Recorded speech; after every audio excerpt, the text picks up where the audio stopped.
সময় কিন্তু যাচ্ছি ভোট কেন্দ্রে এবং ভোট দিচ্ছি হচ্ছে নির্বাচনের সব থেকে বেশি আলোচিত এবং জমজমাট আসন ঢাকা ৮ আসন থেকে।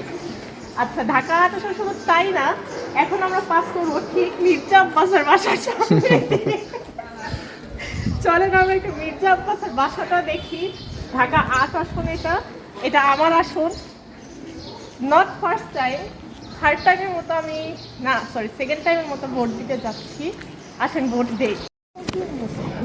ভোট কেন্দ্র যদিও আমাদের বাসার সামনেই ছিল, তারপর হাঁটা পথ, তারপরে হচ্ছে আমরা একটা রিক্সা নিয়েছিলাম এবং এখন এই অটোগুলোতে ভালোই বড় সিট থাকে। তো আমরা তিনজন, আমি, আপু আর তমা আপু বসছিলাম।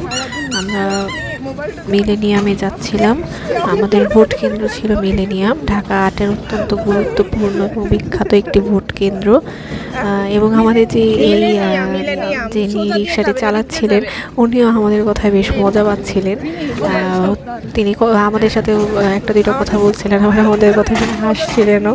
তো ব্যাপারটা খুব মজা লেগেছে। ওই দিনটা একদম ঈদের দিনের মতোই ছিল, অনেক উৎসবমুখ। সবাই হচ্ছে ভোট কেন্দ্রে যাচ্ছে ভোট দিতে।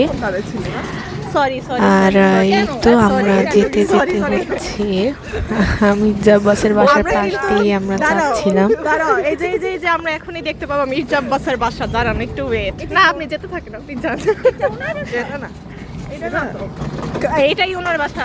এটা না, এটা হচ্ছে মির্জা আব্বাসের বাসা। তুমি শহীদ বাগে। সেই রাস্তা একদম খালি ছিল, একদম খালি, টোটালি ঈদের দিনের মতো খালি ছিল। যে ঈদের দিন যেরকম খালি থাকে একদম ওরকম ছিল। এরকম দিনের জন্য মহান আল্লাহর কাছে অবশ্যই শুকরিয়া কৃতজ্ঞ। দিনটা অনেক সুন্দর ছিল, অনেক ভালো লেগেছে। যে সত্যিকার মন থেকে অনেক বেশি আনন্দ আমরা পেয়েছি, আলহামদুলিল্লাহ। এদিক দিয়ে গ্রিন লাইন আছে না, গ্রিন লাইন চিনেন? গ্রিন লাইনের এখানে রাস্তা পুরোপুরি ফাঁকা, পুরো ঈদ। আরে তারপর আপনারা কারা কারা ভোট দিয়েছেন জানাবেন। কোথায় ভোট দিয়েছেন এটা না জানালেও চলবে, তবে ভোট দিয়েছেন কিনা এটা জানাবেন। নিউজের মাধ্যমে দেখতে পাচ্ছি 60% মানুষ ভোট দিয়েছে, বাকি 40% কেন দেয় নাই আই ডোন্ট নো, বাট দেওয়াটা উচিত, যেহেতু ভোট দেওয়া আমাদের মানে আমাদের দায়িত্ব, অ্যাজ এ নাগরিক আমাদের দায়িত্ব। সো আমার মনে হয় যে সবারই ভোট দেওয়া উচিত। আর আমরা কথা বলতে বলতে কিন্তু আমাদের ভোট কেন্দ্রে পৌঁছে গেলাম এবং ঢাকা ৮ আসন থেকে আমরা ভোট দিয়েছি। তো সারাটা রাস্তা একদম খালি থাকলেও ভোট কেন্দ্রে কিন্তু ভালোই জমজমাট। যত ভোট কেন্দ্রের সামনে আগাচ্ছি ততই দেখতে পাচ্ছি ভালোই মানুষের আনাগোনা। আর এই তো আমরা পৌঁছে গেলাম।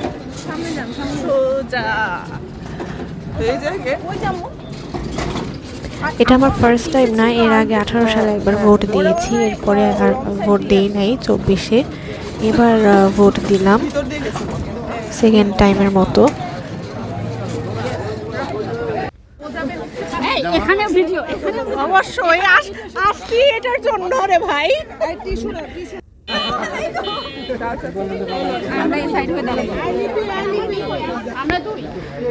তো এই তো আমরা ভোট কেন্দ্রে পৌঁছে গেলাম, ভেতরে ঢুকছি।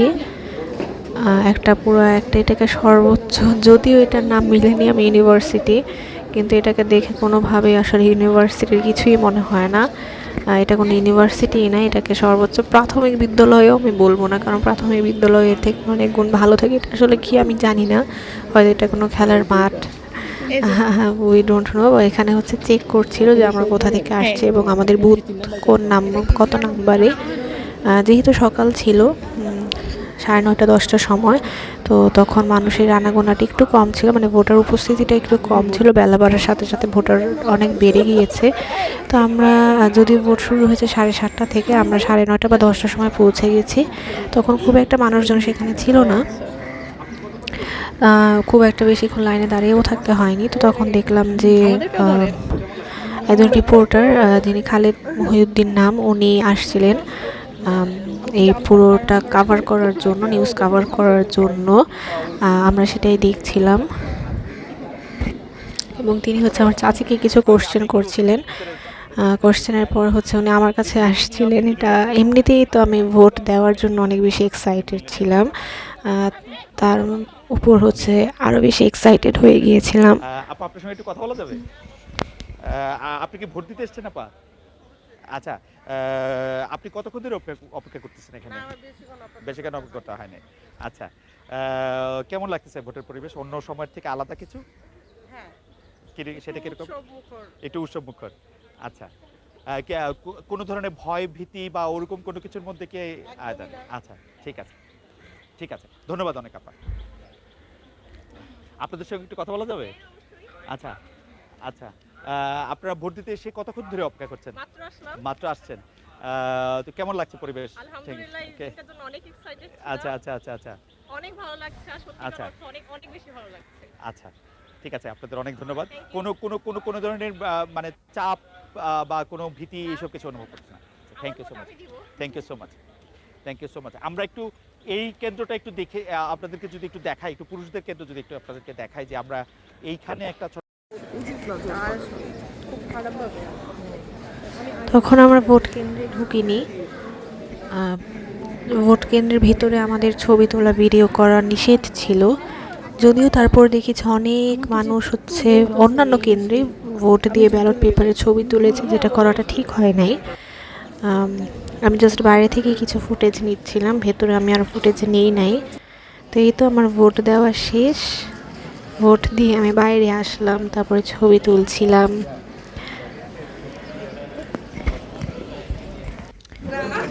এরপর সবার ভোট দেওয়া শেষে আমরা বের হয়ে গেলাম, হেঁটে হেঁটেই তখন বাসায় যাচ্ছিলাম। যেহেতু একদম হাঁটা পথ বাসা থেকে আমাদের, তো সবাই গল্প করতে করতে বাসায় চলে যাচ্ছিলাম। ওদিন সত্যি অনেক বেশি ভালো লাগছিল, সকাল সকাল এরকম সবাই মিলে একসাথে হাঁটতে হাঁটতে বাসায় যাচ্ছি, ভোট দিলাম। আর যেহেতু আমরা কাজিনরা একসাথে হয়েছি, সো আমাদের আমরা মানে এর আগের ভিডিও তো দেখেছেন যে আমরা মাঝে মাঝেই বের হই আলহামদুলিল্লাহ। তো বাসায় আসার পরে আমরা সবাই বাসার গ্যারেজেই দাঁড়িয়ে চিন্তা করছিলাম যে বাসায় যাব, বাসায় না যে বরং আমরা অন্য কোথাও যাই, একটু ঘুরে টুরে আসি। কিন্তু সেদিন নির্বাচনের জন্য সব কিছু বন্ধ ছিল, আমরা বেশ রিসার্চ করে আমরা বের হয়ে গেলাম হচ্ছে বেলি রোডে। মহাপু খোঁজ নিল যে বেলি রোডের নবাবী ভোজটা ওপেন আছে। আমরা বিভিন্ন কেন্দ্রে কেন্দ্রে ঘুরি। বাসায় থাকতে ভেরি গুড না, আইডিয়া, আমি তো তোমাকে ভেরি রেখে গুড যাব আইডিয়া। না। তোমাকে আমার নিয়ে যেতে হবে তো। কি বলো সবাই? আগে খেয়ে নিই রিমি, তারপর একটু কেন্দ্রে কেন্দ্রে ঘুরি। যেহেতু নয় ভোরে যাচ্ছি, একটু বিকারনেসে ঘুরি। বিকারনেসে কি কেন্দ্র? হ্যাঁ, বিকারনেসে কেন্দ্র। এই সে পাটোয়ারি যেহেতু আসছে, আইডিয়াল কেন্দ্র। জানতাম তো আমার সবাইকে মাফ করে দিলাম। সবাইকে মাফ করে দিলাম। আমরা অনেক কিছু সহ্য করছি, তাই ভালো একটা সময় কেটেছে আলহামদুলিল্লাহ। এবং আমরা বেলি রোডে ঢুকে গেলাম, এবং বেলি রোডে ঢুকেই দেখি যে বিকারনেস একটা ভোট কেন্দ্র। তো সেখানে অনেক মানুষ, সিদ্ধেশুরি স্কুল আছে সেখানে, সেটাও একটা ভোট কেন্দ্র। সংলাপ ভাই আজ যাই হোক আমাদেরকে ভরসা করতে পারে না।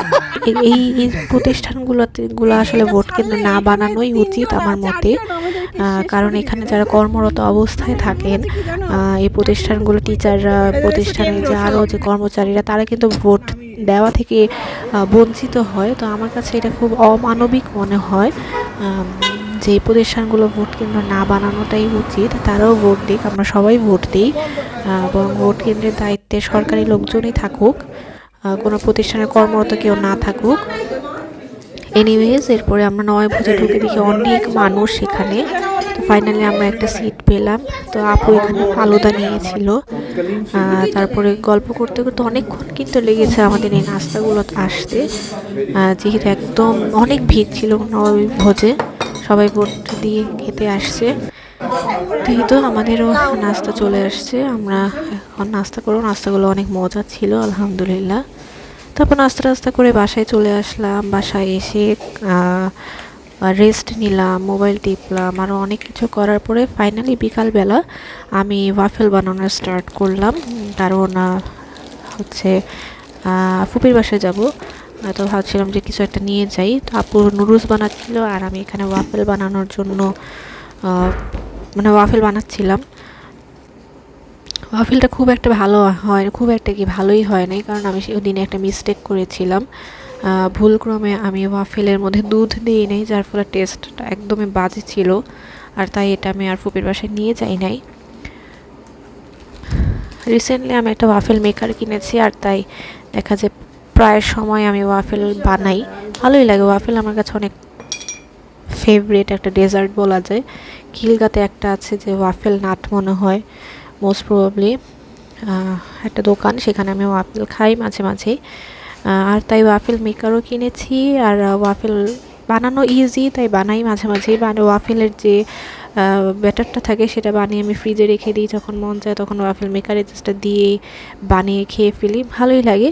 তো আমি আজকে আর এখানে ওয়াফেলের ফুল রেসিপিটা আমি দিচ্ছি না, অন্য কোনো দিন ইনশাল্লাহ আমি ওয়াফেলের পুরো ভিডিওটা আমি দিয়ে দিব কিভাবে ওয়াফেল বানায়। আশা করি আপনাদের কাছে ভালো লাগবে। আর নির্বাচনের দিন আপনারা কে কী করেছেন, ভোট দিয়েছেন কি না, বা আপনাদের কাছে সেই দিনটি কেমন ছিল অবশ্যই জানাবেন। আর এখন যখন আমি ভয়েস ওভার দিচ্ছি সেটা হচ্ছে 14ই ফেব্রুয়ারি, পহেলা ফাল্গুন এবং ভ্যালেন্টাইন্স ডে। তো সবাইকে এই দুইটা দিনেরই শুভেচ্ছা, পহেলা ফাল্গুনেরও শুভেচ্ছা, ভ্যালেন্টাইন্স ডেরও শুভেচ্ছা। সো 14th ফেব্রুয়ারিতে আপনারা কে কী করছেন আশা করি জানাবেন, কার কী প্ল্যান সেটাও জানাবেন। 12ই ফেব্রুয়ারি নির্বাচন ছিল এবং 13 ফেব্রুয়ারি মোটামুটি রকম আমি একটা ভালো প্রেশারে পড়ে গিয়েছিলাম। যারা হচ্ছে আমাকে ফেসবুকে ফলো করেন তারা আশা করি আমার পোস্ট এগুলো দেখে জানতে পেরেছেন। তো নির্বাচনের পরে আসলে কেউ কারো দল নিয়ে কথা না বলি, নির্বাচন শেষ। আমরা সবসময় দেশের ভালো চাই। সো যে সরকার নির্বাচিত হয়ে আসছে তাদের কাছে অবশ্যই আশা থাকবে যে তারা দেশের জন্য অবশ্যই কিছু করবে। আর তো সব মিলিয়ে দেশের ভালো হোক, দেশের মানুষ ভালো থাকুক, দেশ উন্নতি করুক, এই তো আমাদের চাওয়া, সেটা যে সরকারই হোক না কেন। আর তাই কোনো দল কি কোন দল জিতলো এগুলো নিয়ে আমরা আর কথা টথা না বলি, সেটাই বেটার। সো এই তো আমার ওয়াফেল হয়ে গেল। ওয়াফেলের উপরে এখন আমি চকলেট সিরাপ দিয়ে দিচ্ছিলাম, হার্শেজের যে চকলেট সিরাপটা আছে আমি সেটাই দিয়ে দিচ্ছিলাম। এবং আমি একটা জিনিস দেখলাম যে হার্শেজের যে চকলেট সিরাপ এটাই একমাত্র খাওয়ার যোগ্য। স্ট্রবেরি যে সিরাপটা সেটা একদমই ভালো লাগে না, একদমই। আমি জাস্ট টাকাটা অপচয় করেছি স্ট্রবেরি সিরাপটা কিনে, খুবই বাজে লেগেছে আমার কাছে। অ্যান্ড দেন আসরের পরে 5টার কিছু পরে হচ্ছে আমরা ফুপির বাসায় গেলাম, একই বিল্ডিংয়ে। সো বিল্ডিং থেকে বের হওয়ার কোনো প্রয়োজন পড়ে নাই। তো আলহামদুলিল্লাহ সেদিন দিনটা খুব সুন্দর ছিল। তো আমরা একসাথে টিভি দেখছিলাম, কারণ ততক্ষণে ভোট গ্রহণ শেষ এবং ভোট গণনা শুরু হয়ে গিয়েছিল। তো মেইনলি আমরা সকালবেলা এটাই বলছিলাম যে একসাথে আমরা ভোট গণনাটা দেখব, রেজাল্ট দেখব। তারপরে এখানে চাচি হচ্ছে পুরি পেঁয়াজু এগুলো নিয়ে আসছিল, তারপরে তমা আপু হচ্ছে এখানে মুড়ি ভর্তা বানিয়েছিল, বড় ফুপি মা আপু চা বানিয়েছিল। সো একসাথে সবাই মিলে আমরা নাস্তা করছিলাম, ভোটের রেজাল্ট দেখছিলাম। সব খাবারগুলো অনেক মজা ছিল, মুড়ি ভর্তাটা সত্যি অনেক মজা ছিল। আর কিন্তু 3 থেকে 4 দিন পরে পবিত্র রমজান শুরু হচ্ছে, সো এই খাবারগুলো দেখা যাবে আমাদের প্রতিদিন। তো এরপরে হচ্ছে আমি আমার বাসায় চলে আসলাম। কিভাবে ভোট হচ্ছে, পুরো ধরনের অভাব অভিযোগ রয়েছে কিনা, কিংবা প্রার্থীরা কি বলছে, এটি দেখতে গিয়ে আসলে বিশ্রামের সেই সুযোগটি খুব কমই আমাদের মেলে। বিদায় আসলে নির্বাচন 5 বছরে একবার আসে, আর এই সময় সংবাদকর্মীদের বিশ্রাম নেওয়ার সুযোগ খুব সামান্যই। একটু যদি বলেন যে এখন পর্যন্ত কটি কেন্দ্রের বাসায় সেই তো এই বাসা মানে টিভির সামনে যে বসা সেটা সারা রাত, কারণ রেজাল্ট আসছে মধ্যরাতে। তো আপনারা কারা সেদিন সারা রাত জেগেছিলেন জানাবেন। এবং খুবই নাটকীয় একটা নির্বাচন, আমার কাছে তো অনেক মজা লেগেছে। এই একজন উঠে একজন নামে, এই এক দল জিতে যাচ্ছে তো আরেক দল কিছুক্ষণ পরে অন্য একটি দল জিতে যাচ্ছে। বেশ মজার একটা নির্বাচন ছিল, মেমোরেবল একটা নির্বাচন আমি বলবো। তো এটা হচ্ছে প্রায় মনে হয় কয়টার সময়, 12টা না, সময় এটার উপরে উঠে আছে মনে হয় 11টা 52 টাইপ। এই যে শাহজাহানপুর ঢাকা 8 আসন, এটা আমার বাসার সামনে। তো আমি সবকটা ফুটেজ নিচ্ছিলাম। তো এইভাবে করেই আমার দিনটা পার হয়ে গেল আলহামদুলিল্লাহ। খুব মেমোরেবল একটা দিন। So Allah Hafiz, stay tuned with me.